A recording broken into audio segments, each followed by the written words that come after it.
आपकी सेहत का रखे ख्याल महात्मा गांधी अस्पताल, जहां है हृदय रोग, कैंसर रोग, मस्तिष्क रोग, लिवर तथा उदर रोग, महिलाओं तथा बच्चों से जुड़ी सभी प्रकार की जांच व सुपर स्पेशलिटी उपचार सेवाएं। कॉल 1800-180-6002।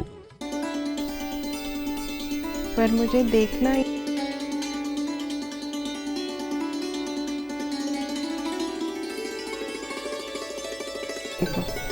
ओके। हर सफ़ेद कोट के पीछे छुपा होता है एक ऐसा दिल जो दूसरों की धड़कनों के लिए धड़कता है, क्योंकि बीमारी से लड़ने की हिम्मत आप देते हैं, हर मरीज को नया जीवन आप देते हैं। आपके हाथों में जीवन की डोर है, सही मायने में हमारे आप ही हीरो हैं। ऐसा आभार अपने डॉक्टर को व्यक्त करते रहें और हेलो डॉक्टर कहते रहें। इसी सोच और विचार के साथ आप सभी का स्वागत आपके पसंदीदा प्रोग्राम हेलो डॉक्टर में। स्वीकार करें डॉक्टर कोमल कौशिक का प्रणाम। हेलो डॉक्टर में हम बात करते हैं स्वास्थ्य संबंधी समस्याओं, उनके समाधान और जागरूकता के बारे में। आज का विषय है ENT संबंधित रोग। इस पर चर्चा करने के लिए आइए हम सब मिलकर के स्वागत करते हैं आज के हमारे मेहमान डॉक्टर प्रतिभा व्यास, जो कि सीनियर प्रोफेसर हैं और यूनिट हेड हैं डिपार्टमेंट ऑफ ENT। आपको करीब 25 वर्षों का अनुभव है। मैम, आपका बहुत बहुत स्वागत, अभिनंदन हमारे इस प्रोग्राम में। नमस्कार, बहुत बहुत धन्यवाद आपका, प्रसार भारती का, दूरदर्शन का, मुझे एक मौका दिया अपने दर्शकों से रूबरू होने का। धन्यवाद। बहुत बढ़िया। हमारी बातचीत को मैम हम आगे बढ़ाएं उससे पहले दर्शकों से हम कहना चाहेंगे, अगर आप आज के विषय में डॉक्टर साहब से बात करना चाहते हैं तो आप हमसे प्रश्न कर सकते हैं।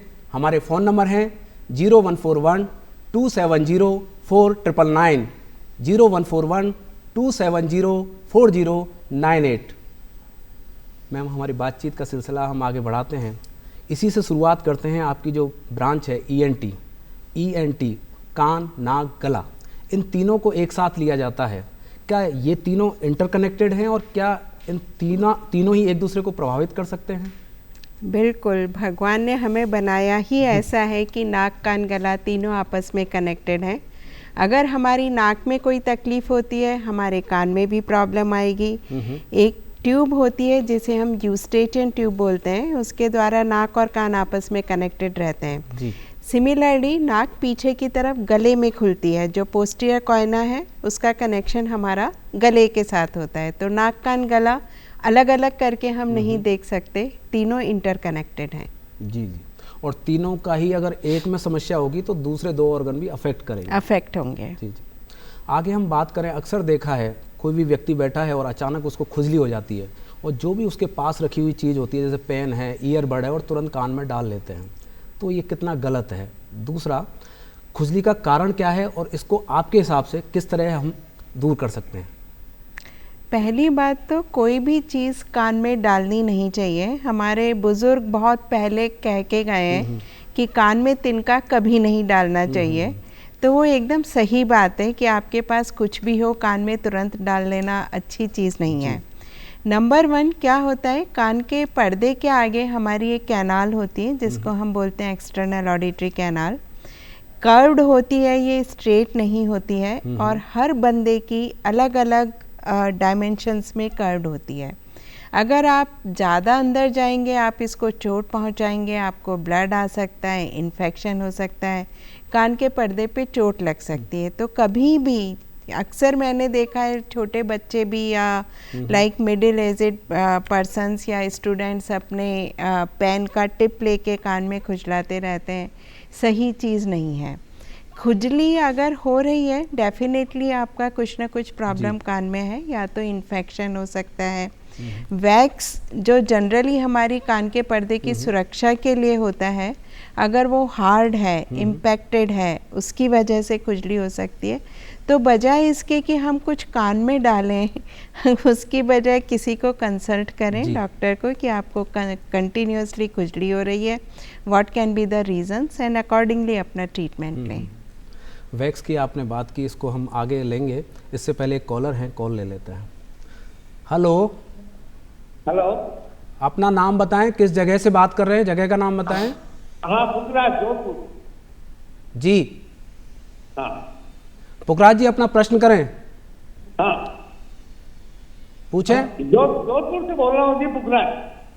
हाँ, आपका प्रश्न क्या है, पूछें। हमारा प्रश्न ये है कि अहमदाबाद से बाईपास कराने के बाद के अंदर सुबह शाम जब खाना खाते हैं तो नाक में पानी आ जाता है। बाईपास किस चीज़ का करवाया आपने? हार्ट का बाईपास। ओके ओके, आपने हार्ट का बाईपास अहमदाबाद से करवाया था, उसके बाद इनका ऐसा लगता है कि उसके बाद से ही मेरे नाक के अंदर पानी आता है। एक कारण इसमें ये हो सकता है, एक बीमारी होती है जिसको हम बोलते हैं वैसोमोटर राइनाइटिस। जब भी हम कुछ खाना खाते हैं, कोई वो हमारी नर्व जब स्टिमुलेट होती है, कंटिन्यूसली नाक से पानी आता है। इसके इलाज में किसी मेडिसिन से बहुत ज़्यादा फ़र्क आपको नहीं पड़ेगा। इसमें एक पोस्टीरियर न्यूरेक्टमी करके एक छोटा सा प्रोसीजर होता है जिसमें हम उस नर्व को डिवाइड कर देते हैं, जिसकी वजह से आपके नाक में कंटिन्यूसली पानी आता है। तो it can be one of the treatment modality जी, नाक से पानी आना ठीक करने की। जी पुखराज जी, आशा है आपको प्रश्न का समाधान मिल गया होगा। हमसे जुड़ने के लिए आपका बहुत बहुत शुक्रिया। मैम, अभी हम बात कर रहे थे, आपने जिक्र किया वैक्स का, इसी से जुड़ा हुआ हमारा प्रश्न है कि वैक्स एक तो कान में कैसे बनता है और दूसरा इसको किस प्रकार रिमूव किया जा सकता है? कान में हमारी छोटी छोटी ग्लैंड्स होती हैं, सेरेमिनस ग्लैंड्स। वो एक तरीके का क्या कहना चाहिए, एक सिक्रीशन उनसे सिक्रीट होता है। वो सिक्रीशन प्लस बाहर की डर्ट, ये मिलके बनाता है वैक्स। बट इसको कभी कुछ चीज़ डाल के हमें क्लीन नहीं करना चाहिए, क्योंकि वैक्स, जैसे मैंने पहले बोला, ये एक तरीके की व्यवस्था है हमारे कान के पर्दे की सुरक्षा के लिए। कंटिन्यूसली ये अपने आप बाहर निकलता रहता है, इसको किसी बर्ड या किसी से साफ नहीं करना चाहिए। प्रॉब्लम तब आती है जब ये हार्ड हो जाता है। हार्ड होने के बाद ये इम्पैक्ट हो जाता है, तब आपको कान में दर्द होगा, खुजली होगी, हो सकता है सुनने में कुछ प्रॉब्लम आए। उस टाइम भी अगर आप खुद ईयरबड यूज़ करेंगे, खुद कान में डालेंगे, तो निकालने के बजाय आप उस वैक्स को धक्का देके कान के पर्दे की तरफ करेंगे जी, तो वो निकलेगा नहीं बल्कि और अंदर जाके इम्पैक्ट हो जाएगा। तो it is better to consult some ENT doctor कि आपको प्रॉब्लम हो रहा है कान में, वो देख के बता पाएंगे कि वैक्स है या कुछ और प्रॉब्लम है। अकॉर्डिंगली अपना ट्रीटमेंट शुरू होता है। जी जी। अगर रात को अक्सर देखा है कई बार अचानक पेन हो जाता है कान के अंदर, अगर किसी को ऐसा हो जाए तो डॉक्टर के पास पहुंचने से पहले तक घर पर अगर हम प्राइमरी लेवल पे बात करें तो किस तरह का फर्स्ट एड उपचार हम कर सकते हैं? ये बहुत अच्छा प्रश्न आपने किया है, क्योंकि जनरली देखा जाता है कि कान में दर्द हुआ, किसी ने सरसों का तेल डाला, किसी ने लहसुन का तेल डाला, किसी ने सिर्फ पानी ही डाल लिया कि कुछ है तो निकल जाए। ऐसा नहीं करना चाहिए। सरसों का तेल, लहसुन का तेल दोनों बहुत इरिटेंट होते हैं। जो पर्दे के आगे की हमारी कैनाल होती है कान की, उसमें ये इरिटेंट जाके उसको नुकसान पहुंचाते हैं। अगर आपको अनबियरेबल पेन हो रहा है, बहुत ज़्यादा पेन हो रहा है, आप कोई भी एनाल्जेसिक दर्द निवारक गोली आप ले सकते हैं। बट उस टाइम कोई भी ड्रॉप हमारे हाथ में, चलो ये ड्रॉप डाल के देख लेते हैं कि पुरानी कभी यूज़ की थी, आराम मिल गया था, इस बार डाल के देख लेते हैं, वो नहीं करना चाहिए। आप सिंपल एक एनाल्जेसिक लीजिए और एट द अर्लीस्ट डॉक्टर को कंसल्ट कीजिए, क्योंकि इन्फेक्शन आपके कान के पर्दे में हो सकता है, कैनाल में हो सकता है कोई और वजह हो, कोई फॉरेन बॉडी हो, और उसको हम हमारे हिसाब से निकाल के काफ़ी नुकसान कर लेते हैं अपने कान का। तो कान में कभी भी कुछ ना तो डालना चाहिए बिना किसी की सलाह लिए। एट द अर्लीस्ट आप अपने डॉक्टर को कंसल्ट करें। जी, अभी आपने की फॉरेन बॉडी, अगर कोई अक्सर ग्रामीण एरिया में, और अभी जो बरसात का सीज़न चल रहा है, तो कई बार देखने में आता है छोटे छोटे कीड़े होते हैं, वो भी कई बार कान में चले जाते हैं। तो उसके लिए हम क्या प्राइमरी लेवल पे कुछ कर सकते हैं? हाँ, ये काफ़ी इरिटेबल चीज़ होती है कि एक छोटा मच्छर या कोई मक्खी आपके कान में भिनभिना रहा है। It is really very problematic. उस कंडीशन में आप कोई सा तेल, नॉट सरसों का तेल, आप अपने कान में डाल सकते हैं। It is just to kill that insect, क्योंकि आप तेल डालेंगे वो थोड़ा सा मरेगा। मरने के बाद जब वो कान में रह जाता है, आप नेक्स्ट मॉर्निंग या कभी भी निकलवा सकते हैं उसको, क्योंकि पूरी रात आप उस भिनभिनाहट के साथ नहीं निकाल बिल्कुल, सकते बिल्कुल। हैं। आगे हम बात करें कान का ही, आगे प्रश्न है कि कान का हमारे शरीर के संतुलन में बड़ा ही इम्पोर्टेंट रोल है। अक्सर कई समस्याएं ऐसी देखी जाती हैं, जैसे मेनियर्स डिजीज़ है, वेस्टिबुलर वर्टाइगो है, जिसमें चक्कर के साथ में शरीर का संतुलन बिगड़ जाता है ना। एक कॉल आ गया है, हमारे प्रश्न को हम आगे बात करेंगे, कॉल ले लेते हैं। हाँ, हेलो। हाँ हेलो। हाँ, अपना नाम बताएं। महराज पठान बोल रही हूँ, मैं मुंबई से बोल रही हूँ। जी।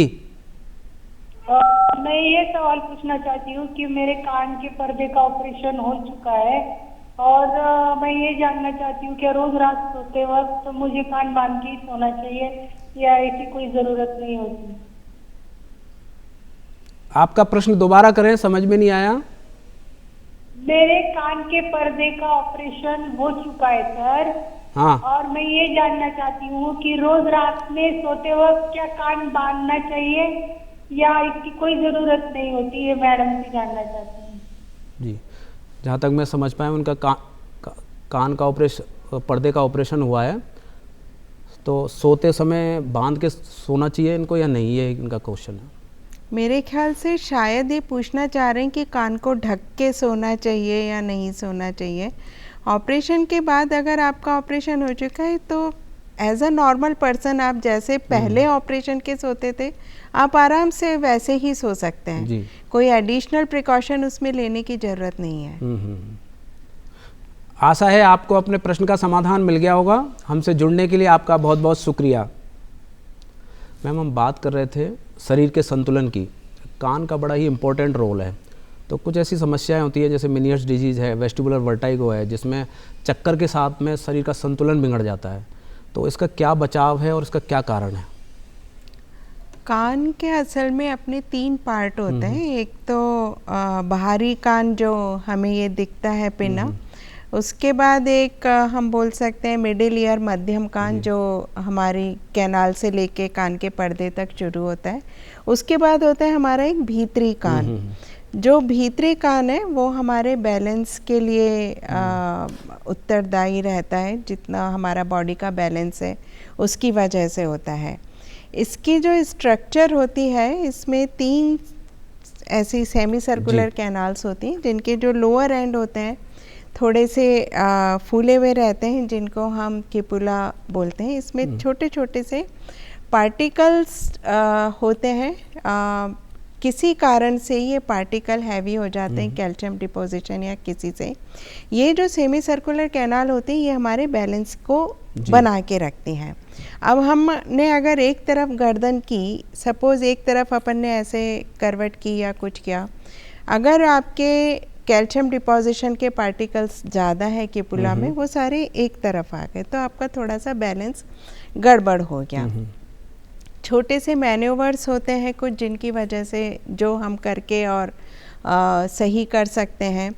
बचाव वाली जो बात है, ये कोई ऐसा इन्फेक्शन या कुछ नहीं है जिससे हम बचाव कर सकें। पर अगर ये होता है तो देयर आर सर्टेन मैन्यूवर्स जो हॉस्पिटल में जाके आप करवा सकते हैं, उससे सही हो सकते हैं। नहीं तो वेस्टिबुलर सेडेटिव्स करके ड्रग्स होती हैं, आप वो ले सकते हैं 4 या 5 दिन तक। उसके बाद आपको एक्सरसाइज सिखाई जाती है।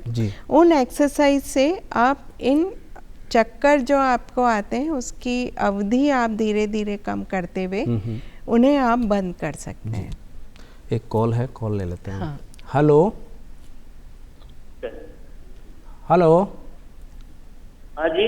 अपना नाम बताएं, कहाँ से बोल रहे हैं, जगह का नाम बताएं। केकड़ी से। अजमेर डिस्ट्रिक्ट में केकड़ी। कैलाश जी, अपना प्रश्न करें। मेरे कान में कुर्र कुर्र की आवाज आती है और सुनाई कर देता है। अच्छा, कान में इनकी आवाज आती है, शायद मेरे हिसाब से टिनाइटिस का ये कहना चाह रहे हैं। टिनाइटिस का है। कान में एबनॉर्मल साउंड आना, not in the presence of any sound, it is the tinnitus. काफ़ी सारे कारण होते हैं इसके टिनाइटिस के। There is a long list कि कितने कारण है टिनाइटिस के। कुछ कारण होते हैं जो ऑर्गेनिक होते हैं, लाइक सीपी एंगल ट्यूमर होता है या कुछ होते हैं, but in most of the time it is the disease which is self limiting, मतलब धीरे धीरे करके अपने आप ये चला जाता है। कई बार स्ट्रेस की वजह से भी टिनाइटस हो सकता है। अगर अपन हेल्दी लाइफ स्टाइल रखेंगे या हाइड्रेशन प्रॉपर रखेंगे, धीरे धीरे करके कम हो जाता है। बट जनरली मैंने देखा है जो मरीज आते हैं टिनाइटस को लेके काफ़ी घबराए हुए रहते हैं कि आवाज़ आ रही है तो हमें कोई बहुत गंभीर समस्या हो गई है, बहुत गंभीर बीमारी हो गई है। कुछ बीमारियां होती हैं जो गंभीर होती हैं, but most of the cases सारी बीमारियां इतनी गंभीर नहीं होती हैं। कैलाश जी, आशा है आपको प्रश्न का समाधान मिल गया होगा। हमसे जुड़ने के लिए आपका बहुत बहुत शुक्रिया। मैम, आगे हम बात करें, एक कॉमन प्रॉब्लम होती है एलर्जिक राइनाइटिस, छींकों के साथ नाक का बहना, नज़ला भी जिसको कहते हैं। तो इसका क्या कारण है और इसका क्या इलाज हो सकता है? आपने खुद ने बोला एलर्जिक राइनाइटिस, कारण इसका एलर्जी ही है जी। किसी भी चीज़ से एलर्जी हो सकती है। जनरली बारिश के सीज़न में ये थोड़ा सा प्रोमिनेंट होती है, क्योंकि पोलन्स तरह तरह के आपके निकलते हैं, लाइक फसल कटने के टाइम पे पोलन्स निकलते हैं, तो उनकी वजह से एलर्जी की समस्या बढ़ जाती है। एलर्जी में द बेस्ट ट्रीटमेंट इज़ बचाव जी। कि आप अगर विजिलेंट रहेंगे, आपको पता लगेगा कि यहाँ मैं जाता हूँ, यहाँ ये मैं काम करता हूँ तो इससे मुझे एलर्जी होती है। उस चीज़ से आप अपना बचाव रखें। लाइक अभी जैसे किसी को डैम्प एनवायरनमेंट से एलर्जी है, नमी से समस्या है, तो बाहर निकलते वक्त एक मास्क लगा के रखें। फसल कट रही है, फसल आप काट रहे हैं, उस टाइम प्रॉब्लम आ रही है, आप मास्क लगा के रखें। धूल मिट्टी वाली जगह जा रहे हैं, खेतों में काम हो रहा है, सड़क पे काम हो रहा है, आप उधर से निकलते हैं, आपको समस्या होती है। बेसिकली बचाव जिसे बोलते हैं ना, prevention is better than cure, वो एलर्जी में 100% लागू होता है। जितना हम बचाव रखेंगे उतना अच्छा रहेगा। इसी से जुड़ी हुई आगे हम बात करेंगे टेस्ट की। उससे पहले एक कॉलर हैं, कॉल ले लेते हैं। हेलो। हेलो, अपना नाम बताएं, किस जगह से बात कर रहे हैं, जगह का नाम बताएं। तब जयपुर से प्रकाश बोल रहा हूँ। हाँ प्रकाश जी, अपना प्रश्न करें। तब मेरे को कान में साल में एक आध बार कभी इन्फेक्शन हो जाता है, कभी फंगस हो जाता है, तो मुझे क्या करना है? सावधानी रखनी चाहिए, कभी फंगस कभी इन्फेक्शन। आपकी उम्र कितनी है? 77। आपने जैसा बताया, आपको बार बार रिकरेंस इन्फेक्शन, फंगल इन्फेक्शन इनको हो जाता है कान के अंदर। Fungal infection is notorious for recurrence. एक बार होता है तो समस्या रहती है कि बार बार होता है, और वो इसलिए होता है कि सपोज़ हमारा फंगल इन्फेक्शन हुआ, हमने 7 दिन 8 दिन ट्रीटमेंट लिया, ड्रॉप्स डाली, हम ठीक हो गए। कई बार कुछ फंगल स्पोर्स डॉर्मेंट अवस्था में हमारी कैनाल में रह जाते हैं। जब भी उनको प्रॉपर एनवायरनमेंट मिलता है, लाइक उनको नमी मिलती है, मॉइस्चर मिलता है, तो वो फिर से ग्रो होते हैं। तो द बेस्ट थिंग इज़ कि एक बार अगर आपकी समस्या ठीक हो गई है फंगल इन्फेक्शन की, आप पानी से अपने कान को बचा के रखें। जैसे अभी बारिश के मौसम में आप बाहर निकल रहे हैं तो कान को या तो आप रुई का डाटा लगा लें, कोई कैप पहन लें, कोई ईयर प्लग लगा लें, मतलब मॉइस्चर कान में जाने से बचाएं। ठीक है। स्विमिंग अगर करते हैं तो स्विमिंग आपको अवॉइड करना पड़ेगा जब आपके कान में इन्फेक्शन रहेगा। इन चीज़ों से आप इस रेकरेंस को ख़त्म कर सकते हैं। आशा है आपके प्रश्न का समाधान मिल गया होगा। हमसे जुड़ने के लिए आपका बहुत बहुत शुक्रिया। आगे मैम हम बात कर रहे थे एलर्जिक राइनाइटिस की। जैसा आपने कहा कि उसका कारण एलर्जी है, और एलर्जी के लिए अमूमन टेस्ट बताए जाते हैं। तो जैसा हमने सुना है, कुछ टेस्ट ब्लड से कराए जाते हैं, कुछ वो निडल से प्रिक करके कराए जाते हैं। अलग अलग पैनल हैं, जैसे फूड पैनल, ड्रग पैनल। तो अगर एक्यूरेसी की हम बात करें तो इनमें से कौन सा मेथड ज़्यादा बेहतर होता है? स्किन पे जो हम करते हैं एसपीटी बोलते हैं, स्किन प्रिक टेस्ट, और ब्लड से होते हैं। एक्यूरेट दोनों ही मेथड के अपने अपने प्रोस कॉन्स होते हैं। पर एक बात जो मैं कहना चाहूँगी, लाइक यहाँ पे जितनी भी चीज़ें हैं किसी न किसी फॉर्म में एलर्जन है ना। करोड़ों चीज़ें दुनिया में है और आपको किसी भी चीज़ से एलर्जी हो सकती है, करोड़ों चीज़ों से एलर्जी हो सकती है। स्किन प्रिक टेस्ट जो एसपीटी होता है, एट अ टाइम आप 6 या 7 चीज़ों से कर सकते हैं प्रिक करके। ब्लड से जब आप टेस्ट करेंगे तो एट अ टाइम आपकी 25, 26, 28, 30, 35 चीज़ों से आप टेस्ट एक साथ कर सकते हैं जी। तो स्किन प्रिक टेस्ट थोड़ा सा बॉदरसम पेशेंट के लिए हो जाता है कि प्रिक करके वो करवा रहे हैं। ब्लड टेस्ट थोड़ा फिजिबल रहता है, इजी रहता है वो। जी जी। आगे हम बात करें लैरिंजाइटिस। जो प्रोफेशनल लोग होते हैं जिनका बोलने का काम ज़्यादा होता है, तो अक्सर देखा गया है श्वसन नली का जो लैरिंग्स वाला भाग है उसमें सूजन आ जाती है और उनको सूखी खांसी के साथ आवाज़ बैठ जाती है। तो इसके लिए हम क्या बचाव और इसका क्या इलाज है? हाँ मैम, थोड़ा समय रोकना चाहूँगा, इसका आंसर हम बात करेंगे। इससे पहले कॉलर हैं, कॉल ले लेते हैं। Hello hello. हाँ, अपना नाम बताएं। मेरा नाम ऋषभ चतुर्वेदी, कहाँ से बोल रहे हैं? मध्य प्रदेश। हाँ, अपना ऋषभ जी अपना प्रश्न करें। मैम ये बोल रहा हूँ, मेरे दादाजी की उम्र 75 वर्ष है जी। तो उनकी जो कान में सुनने की क्षमता है वो धीरे धीरे कम होती जा रही है, इसका कारण क्या हो सकता है? जी, बुजुर्ग हैं, उनके कान में सुनने की क्षमता धीरे धीरे कम होती जा रही है, हेयरिंग लॉस से संबंधित इनका प्रश्न है। जो ये समस्या होती है बुजुर्गों में, ये हमारी उम्र से रिलेटेड होती है।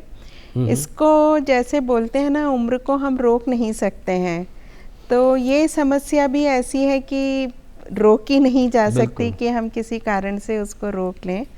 जनरली 50 साल के बाद हमारी जो सुनवाई की नस है धीरे धीरे कमज़ोर पड़ने लग जाती है। किसी में जल्दी होता है, किसी में लेट होता है, किसी में लाइक डायबिटीज़ वाले लोगों में थोड़ा जल्दी भी हो सकता है। तो 75 इयर्स पे अगर कम हो रही है तो ये जस्ट हमारा नॉर्मल एजिंग प्रोसेस है, इसको बीमारी की जैसे नहीं लें कि ये कोई बीमारी है, और अपनी सुनवाई की जांच करवाएं। और अगर हियरिंग एड आपका आसपास कहीं पे मिलती है तो हियरिंग एड लगाएं, सुनवाई की मशीन। जी जी। ऋषभ जी, आशा है आपको अपने प्रश्न का समाधान मिल गया होगा। हमसे जुड़ने के लिए आपका बहुत बहुत शुक्रिया। हम कॉल से पहले हमारा प्रश्न था लैरिंजाइटिस का, जो लैरिंग्स में, श्वसन तंत्र में जो बोलने वाले लोग हैं, जिनका बोलने का काम ज़्यादा है, उनको सूजन आ जाती है और आवाज़ बैठ जाती है, तो उसके लिए क्या बचाव और इलाज हो सकता है? लैरिंजाइटिस बहुत कॉमन समस्या है आजकल। जब हम बोलते हैं, हमारा जो बोलने का बॉक्स होता है, ध्वनि का बॉक्स होता है, उसमें 2 वोकल कॉर्ड्स होते हैं, बोलने के तंतु। ये जब आपस में मिलते हैं हमारी आवाज़ निकलती है, जो हमारी मॉडिफाई नंबर ऑफ थिंग्स से फिर मॉडिफाई होती है। अगर हमारा बोलने का काम ज़्यादा रहता है तो इन तंतुओं पे थोड़ा सा स्ट्रेस आता है। स्ट्रेस आने की वजह से कई बार क्या होता है, जैसे प्रोफेशनल सिंगर्स होते हैं, है ना, वो एक लंबा आलाप जैसे लंबे टाइम तक लेते हैं, या गीत गाने वाले होते हैं। गाँवों में बहुत सारी लेडीज़ होती हैं जो बहुत अच्छे अच्छे गीत गाती हैं, शादी में और सब जगह। तो लंबे समय तक गीत गाने से, आलाप लेने से जो स्ट्रेस पड़ता है बोलने के तंतुओं पे, वहाँ पे एक हल्की सी स्वेलिंग हो जाती है। धीरे धीरे थोड़ा सा बड़ा रूप लेती है, बट बड़ा रूप भी दैट इज़ लाइक राई का दाना या उससे थोड़ा सा बड़ा। उससे अपनी आवाज़ बैठती है तो कहते हैं कि महीना भर हो गया, मेरी आवाज़ ठीक नहीं हो रही है।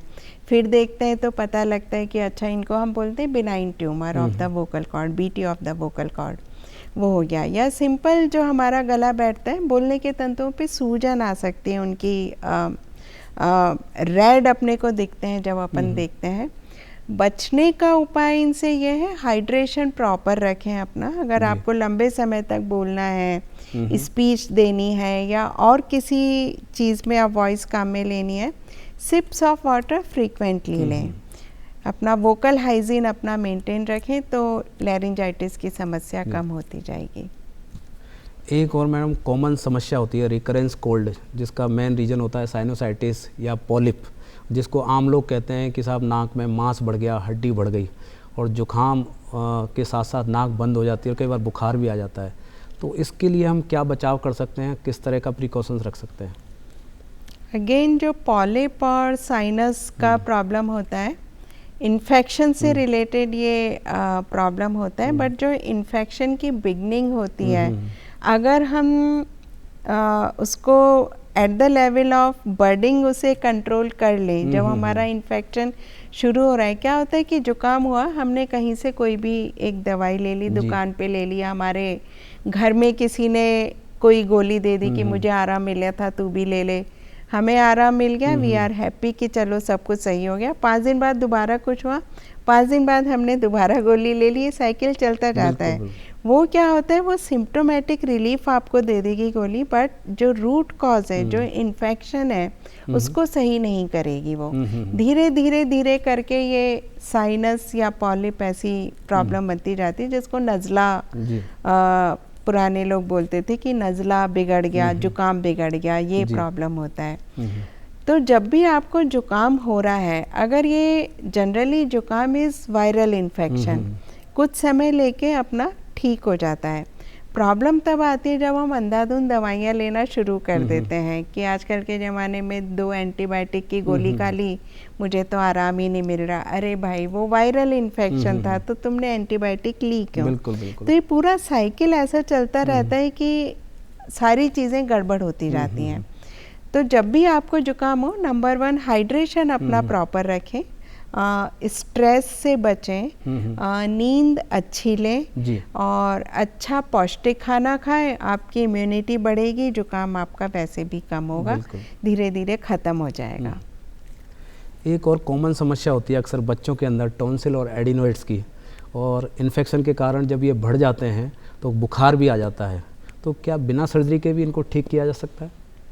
हाँ, टॉन्सिल और एडिनोइड के ग्रेड्स होते हैं 1 2 3 4। अगर ग्रेड 4 ग्रेड 3 है और वो कंजर्वेटिव ट्रीटमेंट यानी कि दवाइयों से नहीं सही हो पा रहे हैं, तो सर्जरी करनी पड़ती है। But before going grade 3 grade 4 जाने के पहले अगर बच्चा आया है, तो हम उन्हें ठीक कर सकते हैं प्रॉपर मेडिकेशन से। बच्चों में मैं कहूँगी उनका लाइफ स्टाइल आजकल सारे बच्चों का काफ़ी गड़बड़ हो रहा है, सेम विद अस, जैसे हम लोगों का गड़बड़ हो रहा है। जंक फूड बच्चे बहुत ज़्यादा खाते हैं, एकदम चिल्ड चीज़ें बहुत प्रेफर करते हैं, चाहे वो फ्रिज का पानी हो, आइसक्रीम हो, कोल्ड ड्रिंक हो, एनीथिंग। बहुत लेट खाना खाते हैं क्योंकि घरों में लेट खाना खाया जा रहा है। इस लाइफ स्टाइल को अगर हम थोड़ा इम्प्रूव करेंगे, अगर हम जंक फूड नहीं लेंगे, चिल्ड चीज़ें, बहुत ज़्यादा चिल्ड चीज़ें जब तक कि बॉडी टेम्परेचर के अकॉर्डिंग आप चीज़ें नहीं लेंगे, वो हार्मफुल होती हैं। ये बदलाव अगर आप करेंगे, स्लीप अच्छे से लेंगे, क्योंकि होता है क्या है, खाना खाने के बाद सब अपने मोबाइल में जुट जाते हैं, तो बच्चे भी अपने मोबाइल में जुट जाते हैं, फिर उनकी बातें चलती रहती हैं, चैट चलती रहती है। ये सारी चीज़ें कहीं ना कहीं हमारी इम्यूनिटी को प्रभावित कर रही हैं, और उसी वजह से एडिनोइड टॉन्सिल की समस्या बढ़ रही है। तो मेडिकेशन के साथ मैं बोलूँगी कि इस चीज़ पे ध्यान देना शुरू करें, तो it will be a better thing. बहुत बढ़िया मैम, अब वक्त इजाज़त नहीं दे रहा है, हमारी बातचीत को हमें यही विराम देना होगा। आपने इतनी अच्छी उपयोगी जानकारी दी, आपका बहुत बहुत आभार, धन्यवाद। धन्यवाद। अच्छा,